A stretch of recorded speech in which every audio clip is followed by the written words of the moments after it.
Hello, once again, this is Mr. Pineda from Smartphone Doctor Cellphone Repair Training Course. So in this video, um, pag-usapan naman natin kung paano natin maayos yung mga Samsung cellphone na may error sa charging.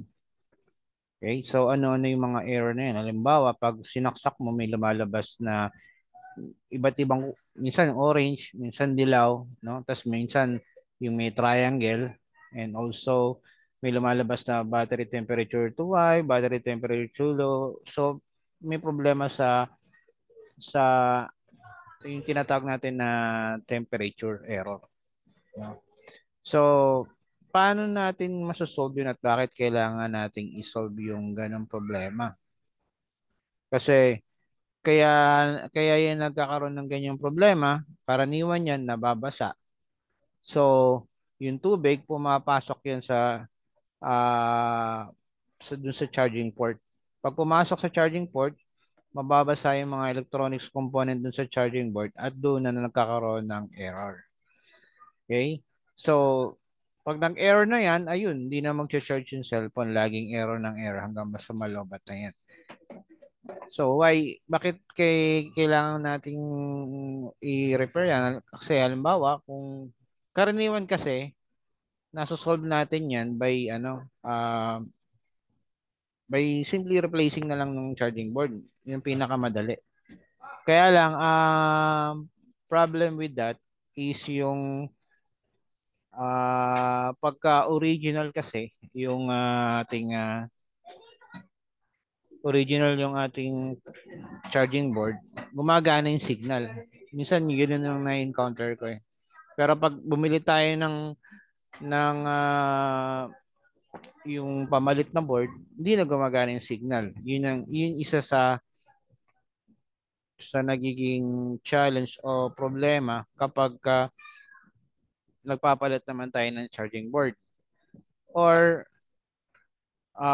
nagpalit na tayo ng charging board, hindi pa rin nawala yung error, yung charging error natin na ganon, yung mga temperature too high, tapos may mga error na may question mark, triangle, kulay yellow, kulay orange. So iba-ibang error na 'yon.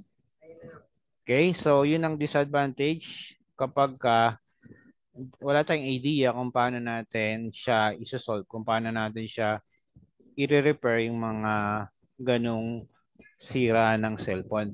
So paano natin masosolve yung mga ganong sira ng cellphone? So ang pag kailangan alam natin yung paano ba nag-work yung ganong yung circuitry para dun sa uh, temperature error. Kasi yung ating subboard, yung charging board natin, meron diyang thermal resistor. So kapag nag-iinit yung charging board mo, okay, nagbabago ng value yung thermal resistor and then dun na mag-error yon. At yung error na yan, okay, yan ay dinedetect ng ating CPU. So CPU ang nagko-control ng continuous charging ng ating phone. So meron tayong CPU, meron tayong power IC, okay? Power IC o power management IC. And then nandito yung ating charging board, no? So nandito yung ating charging board.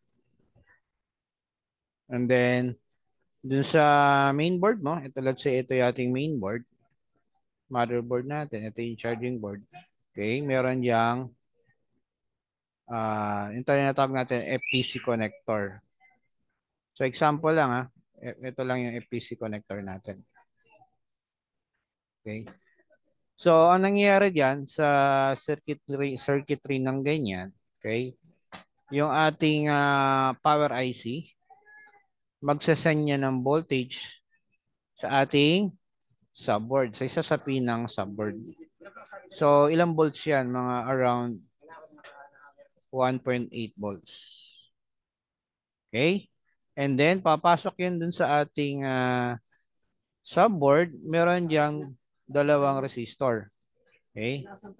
Isang thermal resistor sa isang regular na resistor. So, dun sa subword mo, kailangan mahanap mo yung dalawang resistor na yan. So, ano ang configuration ng resistor na yan? Ang configuration ng resistor na yan, okay, naka-series siya. Okay? And then yung isang paa, nakakonect yan sa ground. Okay? Grounding. Sa ground, GND. Okay? So, yung ating 1.8,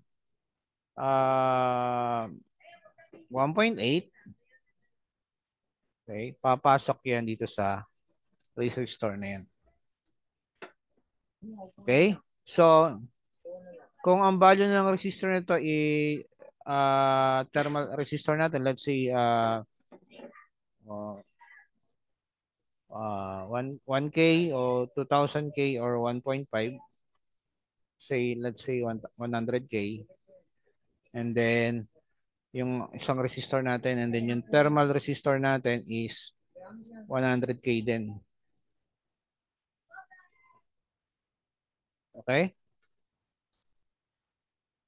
So, since ito ay, kung mapapansin natin, ito ay voltage divider. So, itong output, itong voltahe dito, okay, babalik yan sa ating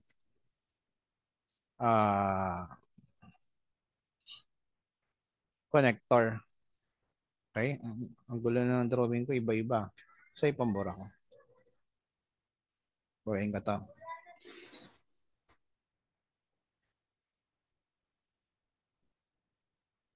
Okay? So, burahin ko to. Okay? So, let's say, andito yung ating connector. Yung FPC connector, nandiyan na lang, ando yung FPC. So, yung ating voltage dito, from voltage divider, ito yan ay papasok uli sa dito sa ating FPC connector. And then, sa charging flex, papasok ulit sa FPC connector nito sa main board natin. At yun naman ang papasok dito. So, by voltage divider law, kung meron tayong 1.8 volts, so 1.8 volts, oh, gulo na. May undo ba ako dito? Undo. Okay. Hindi ko kabisado itong paint na to. Ayun, nandito yung undo. Okay. Okay, by the voltage divider law, yung 1.8 natin, multiply natin by dito, no? Let's say R1 and R2. Okay. So, let's say multiplied by R2, which is yung 100K, divided by R1 plus R2. Okay? So, anong lalabas? Sa calculator natin. Calculator.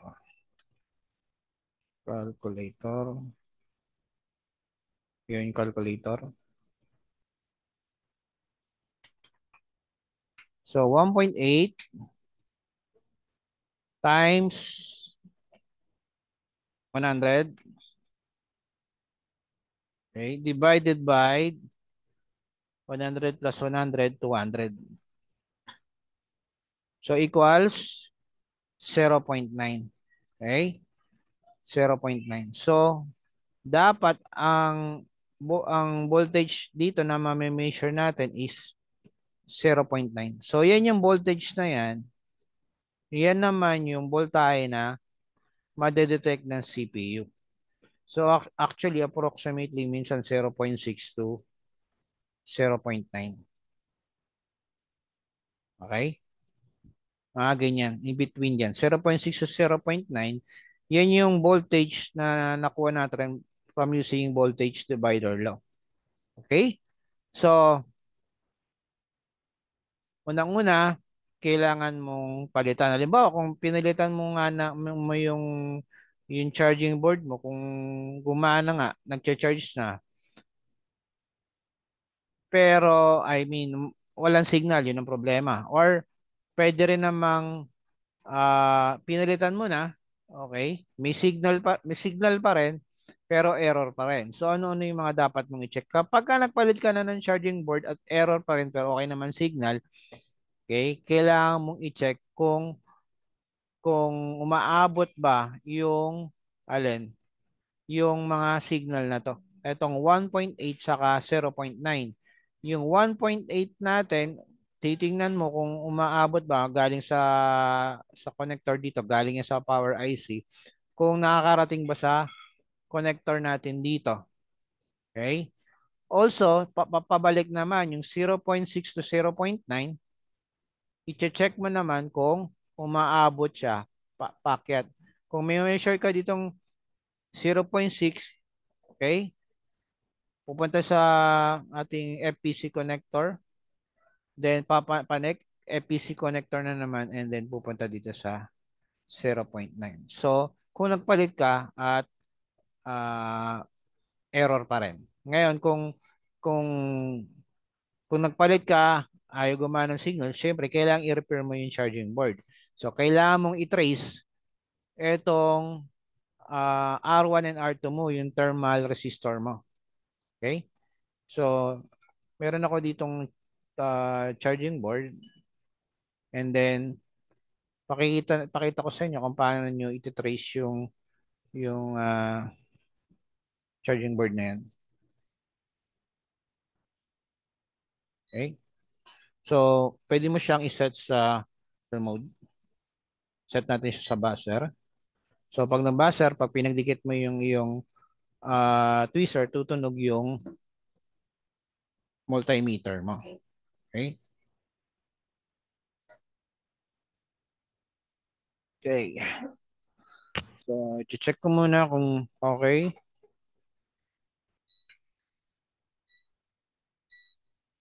Ayan. Tapos, makikita mo rin sa multi-tester mo, meron ako, dapat yan zero talaga yan. So, meron lang margin error yung ating multi-tester na ilan? 1.4. Sabihin, pag 1.4, ibig sabihin, connected yung dalawang linya na tinetest natin.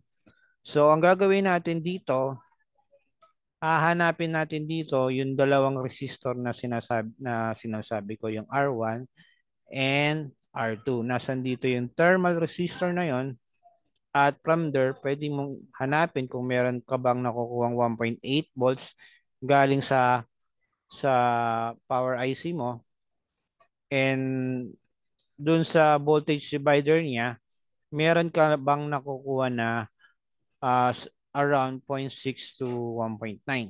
Okay? So, sa configuration natin, yung isang paa ng resistor is uh, connected to the ground. Okay? Yung R2. So, pwede nating gawin dito, hanapin natin yung uh, mga resistor. Okay? So, dito, meron ditong resistor, kaya lang connected to dito. So, ibig sabihin, hindi na to kasali. Tapos, meron din ditong dalawang resistor na yan.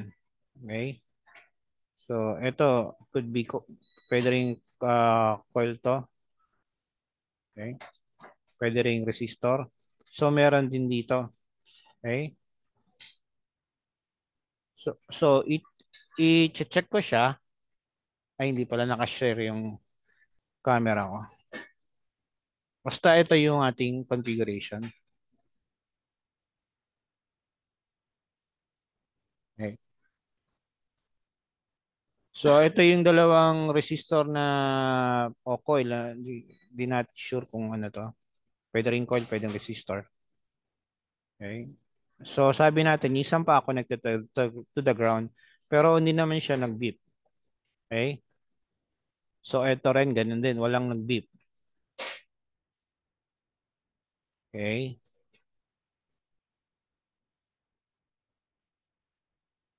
So, dito meron tayong nakikitang dalawang component, no? So, itong isa, ilalagay ko sa ground and then check natin kung magbibip tayo, no? So, uh, be sure na na ground talaga yung yung pinagkokonektahan mo, no? Ayan. Okay? So, ibig sabihin, ito yung ground natin. Pag kinonect ko sa isang paa rito, makikita natin 2.9, okay lang yan or nagbibip siya. Ibig sabihin yan, yan ay connected, beeping. Okay? And then, sabi natin sa kabilang paa, etong paa na to, nakakonekto sa isang resistor na naman. Ito yon. Okay? Sukin natin tong paa na to. Okay. Meron siyang connection, nagbibip siya. And then, etong paa na to, ibig sabihin nito, dito papasok yung 1.8 volts galing naman sa ating power IC. So, yung power IC galing sa flex, dapat makikita mo meron ditong magbibip na paa galing sa ah, galing sa iyong mainboard, sa motherboard natin.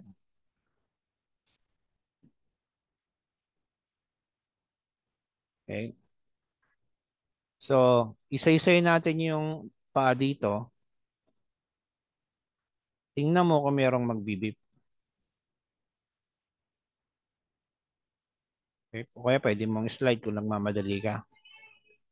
Okay, dito. Okay, check mo kung meron ding magbibip dito sa area na to. Ibig sabihin, connected siya doon sa resistor natin sa paano yan. Okay, so ulitin natin, walang nagbip kanina. Okay, dito sa side na to. Ayun, to. Okay, itong paa na to, ibig sabihin nito, ito yung ating 1.8 volts galing sa ating power IC. Okay, yan.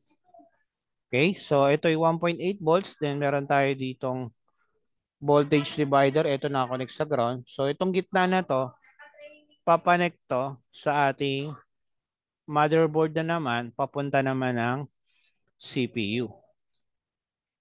Okay, tingnan natin kung merong magbibip dito.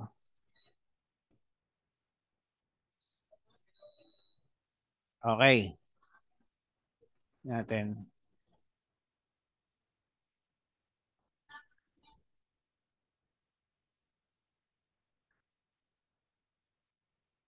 Okay, wala nag-beep.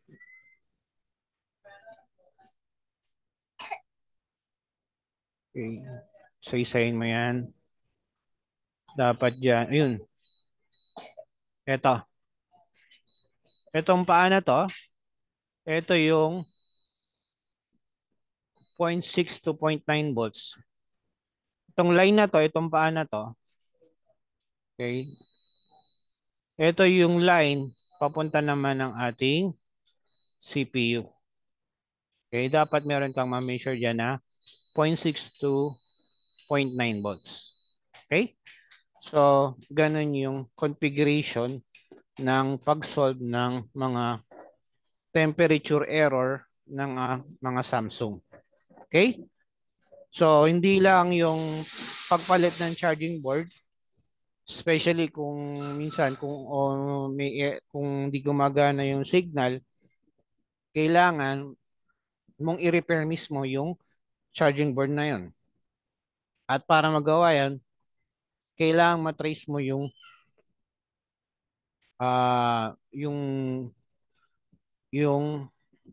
configuration sa motherboard mo, hanapin mo yung thermal resistor saka yung resistor na yan, and then dapat meron kang makukuhang 1.8 saka 0.6 to 0.9 volts.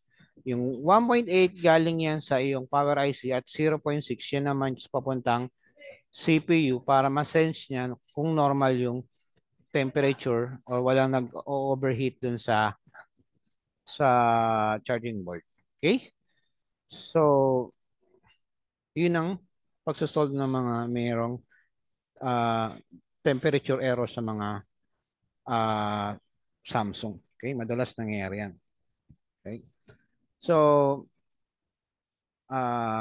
by the way, meron akong in-offer na cellphone repair training. Ito ay 5 days and this is for beginners. No? Kung never ka pang nakahawak ng tester, never ka pang nakapaghinang, first time mo pa lang sa ganitong larangan ng pag-repair, pero gusto mo magkaroon ng sideline income repairing cellphone or gusto mo mag-start ng sarili mong business or be your own boss repairing cellphone, meron akong in-offer na training sa iyo. So, isa ito sa mga tinuturo ko kung paano mag-repair ng mga board repair, motherboard repair, paano maghinang, very important, paano magpalit ng mga LCD ng mga charger pin, paano magtanggal ng mga password lock, and so on and so forth. So,